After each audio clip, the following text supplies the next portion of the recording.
So,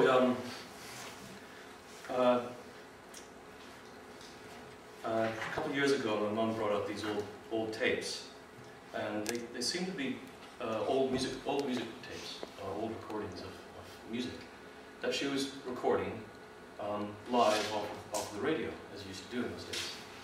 And we were probably about 4, 5, 6, my brother and sister. And in recording the music, she recorded us in the background, just playing around, laughing, sometimes chatting to the music, sometimes responding. You could hear the clanking of the toys. And there was actually hours and hours and hours of this, and I didn't hear this until about 4 years ago. And it was really interesting because there was listening to that music and listening to our relationship to it in that real time made me think there's something really key here about music and memory and sentiment. How music helps you recall something quite easily, or how it captures a moment in your mind, almost like a memory recall prosthesis. And so we've been thinking about, and our tastes change. It made me think as well, what were my tastes as a kid, like really when I was really, really young? What were my musical tastes? What really got me off, what got me going? And my tastes over the years have changed.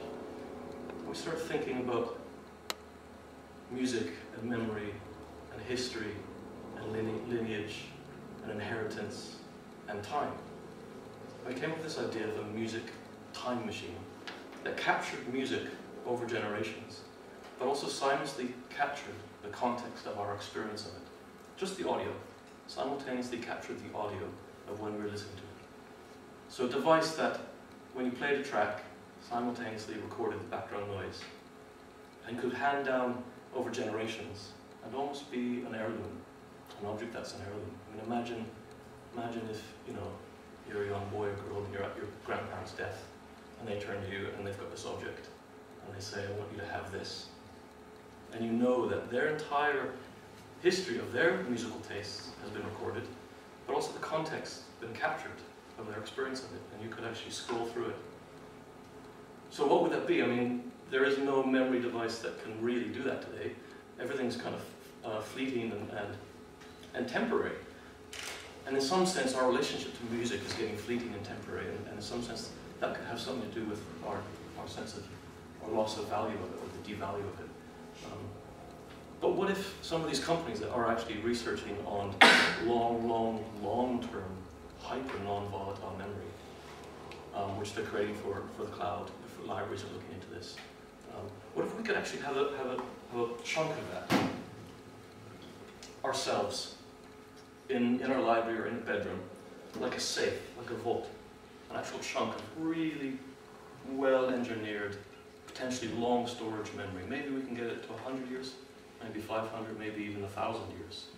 And you own something that is incredibly valuable, and over time, its value increases because it's logging the history of music. So you have a kind of music geology, music genealogy, and it's also logging people's experience, the context of experience.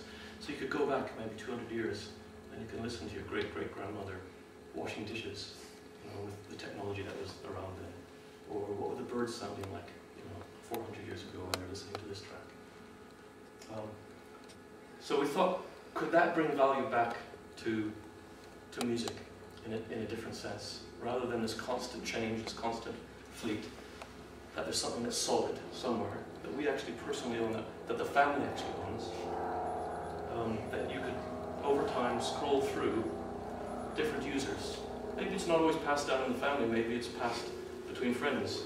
Maybe there's a tragic accident and somebody finds it and retrieves it, and another lineage kicks off. Do you want to talk about the rock? The rock. Yeah, so the idea kind of initially kind of saw it almost as a black box flight recorder, so indestructible. But we also liked the idea of something that you hold and that you touch that adds something of value to the item that's not the inherent value of the item. So if you get passed a ring by your parents, it's not the value of the gold, it's the fact that your parents have that ring. And so we kind of had this idea of attaching that value to the experiences that you're stored in this box. So it might be that this sits at home, and this sits. You sit down in your rocking chair and you relay a journal to it whilst listening to your music. It might be that you go out and you experience a gig. You have something like this with you that records, that you can speak into, that can record snippets of audio while you're out and about. And that this could also be stored inside the music safe, download its music, back into the music safe. So you've got two-part deals going on here. And the idea is that over time this will obviously become worn, kind of like a pebble that becomes smooth through use, or steps. And when you go and visit a castle and the steps all shiny and slippery and dangerous. But so you've got more value to it just because of the history and who's used it. So we were. Came up, I was going to say we came up with a storyboard, sort of take through, which is kind of how we envisage. Okay, we've written 1,000 years here, long-term storage. We know that's unrealistic, but just to give you a sense of the idea and the scale of this kind of thing. Yeah, so we kind of just assumed that somehow we could make it last 1,000 years, just for some magic technology we can find somewhere. And so the sort of three key things you do with it is you add your own music to it, your new music that you're listening to right now in the present. You can listen back to music, but importantly, you can go back to any time and listen to what was being listened to then and what the context around that was, what was happening in the background. And I guess the key event in the object is handing it on from one person to another. So for that, we've kind of we've engraved the name of the next person and the date they were handed it onto the object, and that's a key part of the interface, how you interact with it. So you kind of feel personally invested in the object because it's got your name on it, like, you know, writing your name on your school coat when you're a kid. So it's kind of taken the brief of save the music industry and instead kind of preserved the music industry.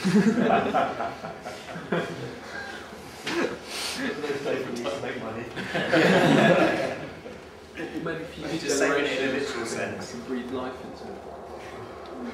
We love the idea of you know, the book, which is a brilliant technology which lasts many hundreds and hundreds of years, and the idea of reading, inheriting a book from your grandfather, and maybe he smoked and you could see the nicotine stains, and there's a personal legacy in the use and the wear. And we thought that if we could capture that personal use or that personal experience of someone else's experience of music, that would be handed down to the family, that would increase the value. The value would go up. How are you generating income? How are you generating money for the industry? Because you're saying you're going to hand it down, so I don't need to buy it, somebody give it to me, then I'm going to give it to somebody else, and then one person's bought that. It would depend on population growth.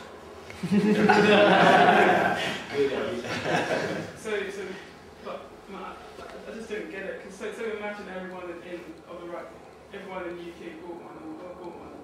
Then no one ever has to buy another one ever. Well, so That's there's a lot two of things. Because as you load music onto it, you have to purchase the music. What about Why can't you rip off the music and then put it That's on the same as a current MP3 player. What about as well if when you have two of them you can copy the entire thing and then it starts diverging at that point, so then you can track lineage back through. Oh man, your family tree. Yeah, Like your through their parents, music, so like you give can you go, one oh, each. each set here, much related by this. Oh, quite nice. And then you'd be creating new ones every time you had two children. Dum dum. You have to replicate it by one another. We actually haven't really thought too much about the duplication of it. It's a because bit we're like, concerned with keeping the value of the object as it is, but it's a really It's a bit like big a idea. talking urn.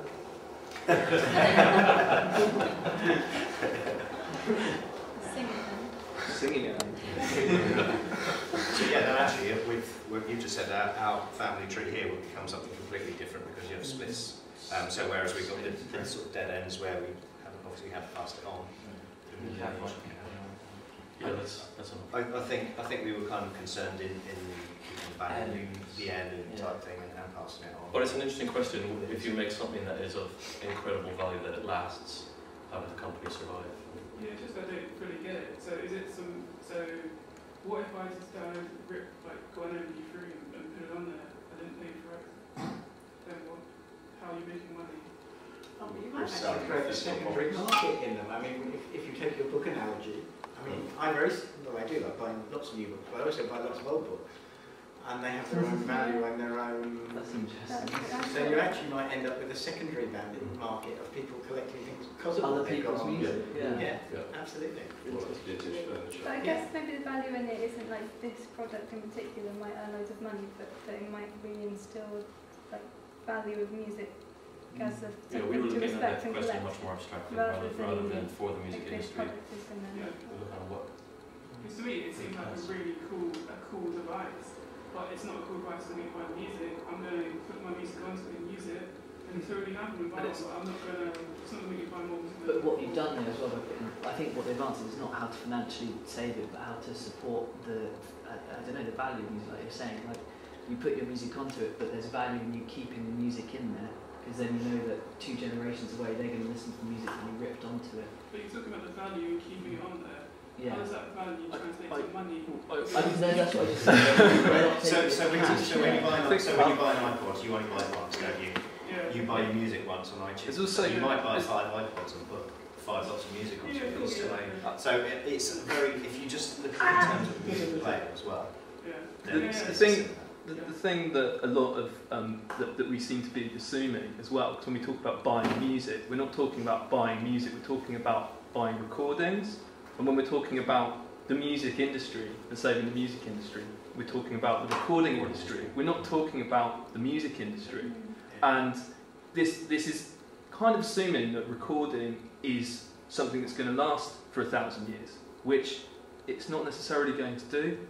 And when we talk about, and so when we talk about the music industry and buying music, I just think that we need to be clear in the way that we're thinking, because it's not, we're buying recordings, we're not buying music.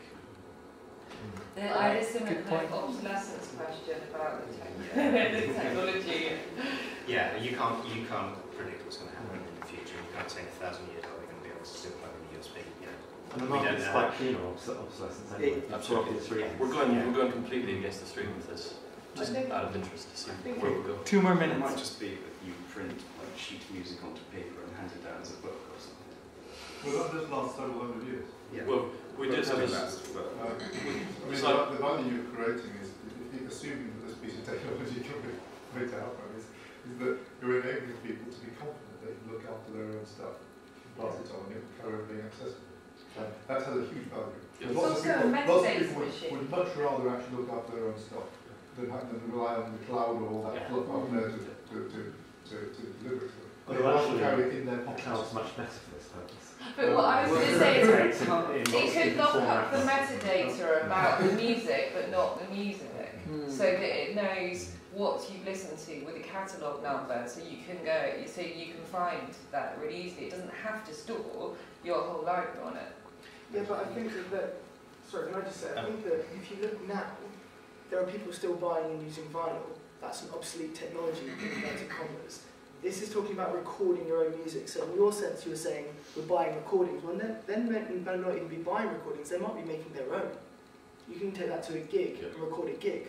So therefore, you're not actually buying the music, which comes back to, are we buying the music? No. But so surely your recording technology, as long as the technology lasts for 1,000 years, so as long as it keeps recording for 1,000 years, we'll still be speaking and producing and making live music, hopefully for another 1,000 years. So you can still record. Yes, you might have to listen back or play back on an old machine, but people still play back vinyl. So in that sort of sense, I think the MP3 is a bit of a drawback, but not hugely, because people might like a throwback to listening to old MP3s back then, like people like to listen to old vinyls now for the crackles and bumps. And Playing around with the inherent sentimentality of music, an object, and sentimentality of an old object.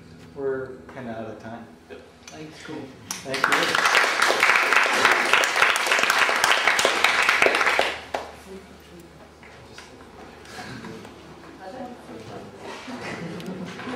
Built an interactive surface. That's much better. The more you squeeze it, the better it gets.